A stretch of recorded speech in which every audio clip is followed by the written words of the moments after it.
Say what you want about my lazy days. Hold on 1 second. So I'm recording this the day before the 1000th Raw would be. I just got this request from somebody who I will tell you in just a second. The request was from Mad D41781, or we'll just call him Mad Go. Mad Go. Okay. He requested Brock Lesnar versus Kurt Angle for Rivalry number 14.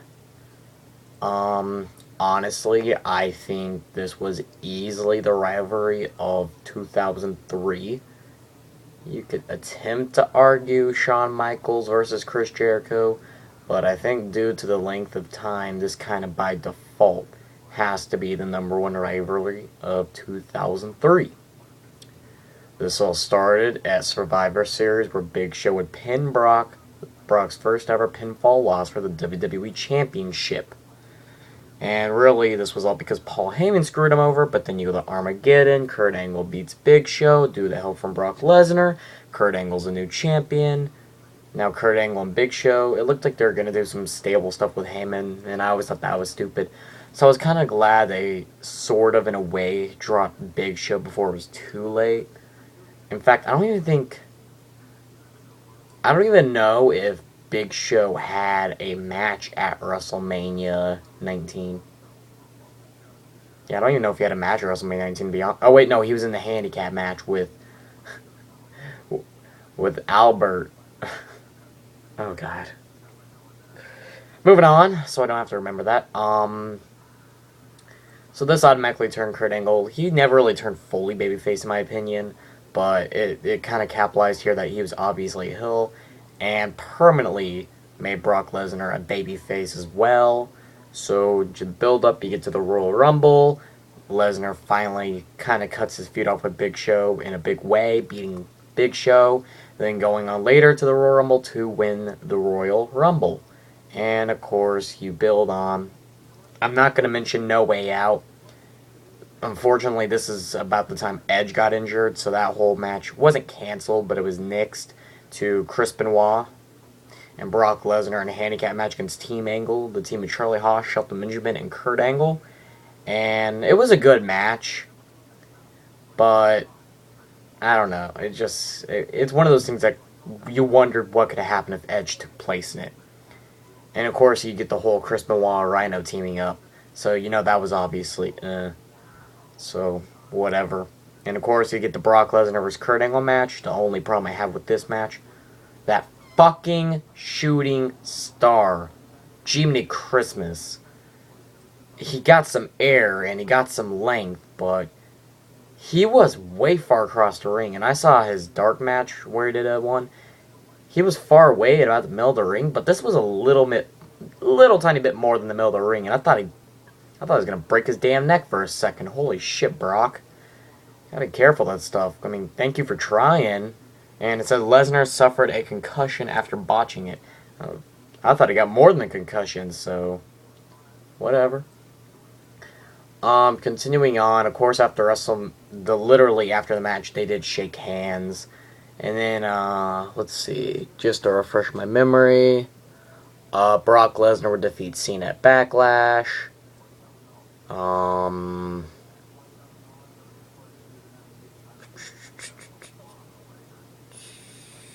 I'm not going to mention Judgment Day because that had not really anything to do with Angle. The next time any of these guys would clash would be Vengeance, the triple threat.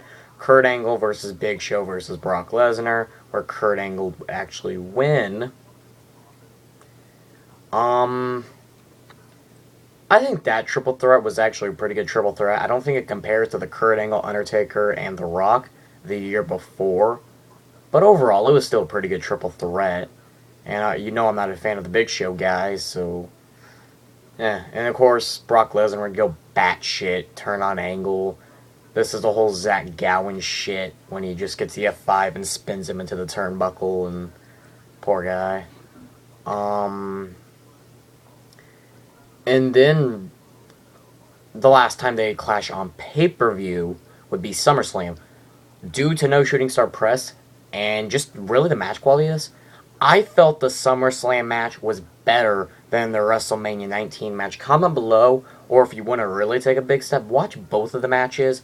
And personally, overall, I felt the SummerSlam match was actually better than the WrestleMania 19 match. That's just my personal belief. But if you want to take an even bigger step, they had one more major match that really can't be ignored. On September 18, 2003, we would get a match that we rarely get. You could almost say once every 3 to 5 years. The Iron Man match. On TV for the first time, I believe. Might be wrong, might be right, but I believe this was actually the first one on TV. 60 minutes. Lesnar heel. Angle face. Lesnar wins, but in a way, I'm almost glad these two never clashed again in WWE, but damn. This was just... I always questioned the fact they put it on TV. Probably at the time it was an easy ratings drawer. And they already had a couple of pay-per-view matches, but that's another thing you comment below. Do you think this should have been on pay-per-view or TV? That's the always thing that kind of got me a little bit. But I'm not gonna overthink it, and really I don't want to go the full 15 minutes on this. I only went 7 minutes on the one before, so I'm gonna pass that easily. Because honestly, I think this feud is one of those. It gets mentioned a lot, but the fucking shooting star is the only thing anybody focuses on. It's like, you mentioned Brock Lesnar versus Kurt Angle. Everybody's gonna say one of two things: great wrestling or a botched fucking shooting star. It's gonna happen every single damn time, and that's kind of the reason I can't give this even a solid A in my mind. And I'm gonna explain. So with this feud starting really at the beginning of the year with the whole Team Angle and Big Show, I felt to get a good one-on-one feud, you could argue there was some Big Show, a little too much involvement at times, but I think when it came down to it, they did do an okay job at focusing the one-on-one. You could pretty much say when it mattered most at WrestleMania, the botched shooting star. Say what you want, it created memories, and in a way that's a good thing, but think about how much better that moment would have been if he won with the goddamn move. That is something that had to happen, and it didn't, and this is what you get instead. If Brock Lesnar would have won with the shooting star press, I would have had no problem giving the match easily above a B, maybe even an A-, the match itself. But due to that botched shooting star, and the fact he never really tried it again due to that, I can't blame him, but it kind of ruined the shooting star press for Brock Lesnar. And then you continue on to that, you get the whole competition thing, which was pretty nice, and it made a lot of sense to do it, but on the other token, it was like, okay, it starts this way.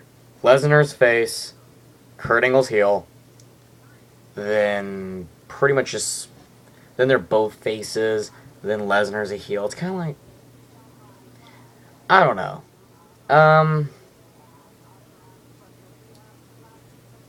I like them both as faces and heels.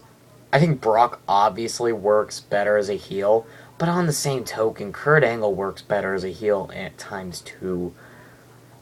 I guess the way the faces and turns worked out was good, but just, you look at the beginning of the year, where Kurt Angle was a complete chicken shit and didn't want anything to do with Brock, and then he's going out there and having 60-minute matches with the goddamn guy, and before that he's having one-on-one matches making the guy tap out.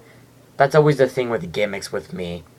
When you have somebody as a heel, and you plan on having him face again sometime in a couple, even in a year or 2 years, you can't have him acting like a fucking chicken shit. Kurt Angle, Triple H, Undertaker during his time as a heel. You can't have these guys acting as fucking chicken shits. See, Miz, the reason I don't mind him being a chicken shit, even if he turned face and he won most of his matches, I can never take him seriously as a guy that could win a lot of these matches clean, because really, what is he? He's a Frodo-looking reality TV star. Kurt Angle's an amateur wrestler. Triple H, say what you want, but he's buffed up, and he's... God!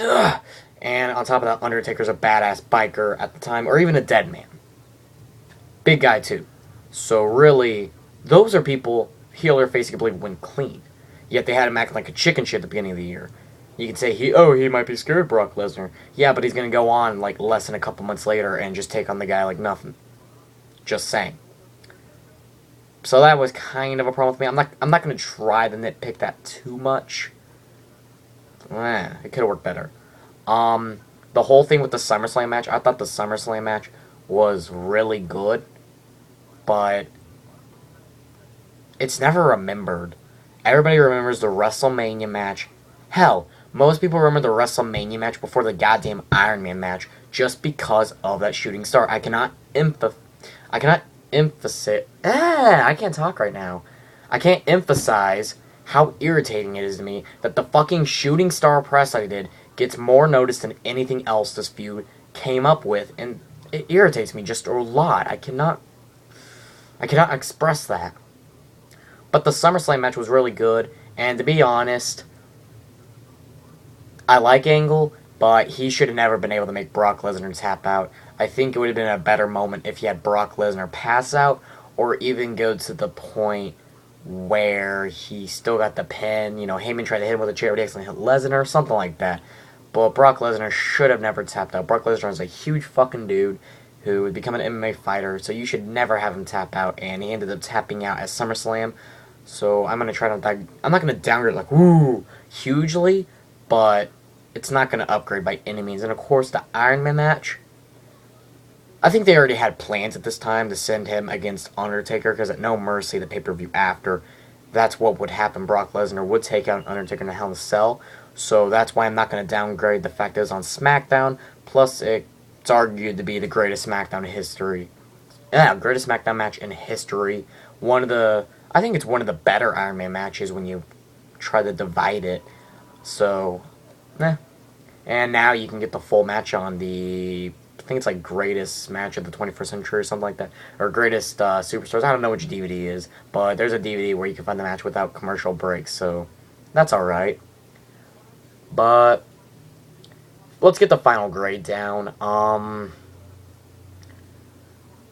Going downwards, the botch shooting star is what's going to downgrade the most. If it would have hit, this would easily be an A. No question in my mind. But the botch shooting star will always kill me. The whole how he started from a complete chicken shit heel to a full-fledged babyface kind of nitpicks me in a little way. Just less than a year's time, about 8 months, and he goes from this chicken shit heel doing everything he can to avoid Lesnar to beating the fucking guy by submission. In a way, to me, Lesnar felt like Randy Orton, where he was shoved down your goddamn throat, and he was. So that's kind of gonna... and it was a full, decent feud for the length of time it has, so that's gonna keep it high. The fact the belt was never really hot potatoed back to the Big Show in 2003, when they could have, that's gonna keep it high. The Iron Man match, because it's remembered, and quite honestly, this feud's remembered pretty well, that's going to keep it high. So I'm going to go ahead and I'm going to be generous. I'm going to give an A-. If it wasn't for the botch shooting star, A easily. But that botch shooting star is always going to piss me off. I'm not saying it's Lesnar's fault or anybody's fault, but if he's going to do something, he's got to make sure he gets it just right. And I don't know how long ago it was he even did that, like, before WrestleMania, so I'm going to nitpick a little bit. I'm going to give it an A-. That might be generous, that might not, I don't know. Give me your thoughts. I'm giving it an A-. It's still really freaking high, so I could probably go B+ if I wanted to, but I thought the feud was interesting, and it was really the best thing going on. This whole feud made SmackDown better than Raw in 2003, so A- is fair. If you want, subscribe up above, like this video, comment your thoughts below, and you can inbox me a rivalry request that you would like me to do, or you can go to my channel, go to my playlist, and check out the rivalries I've already done. We'll talk to y'all later. Peace.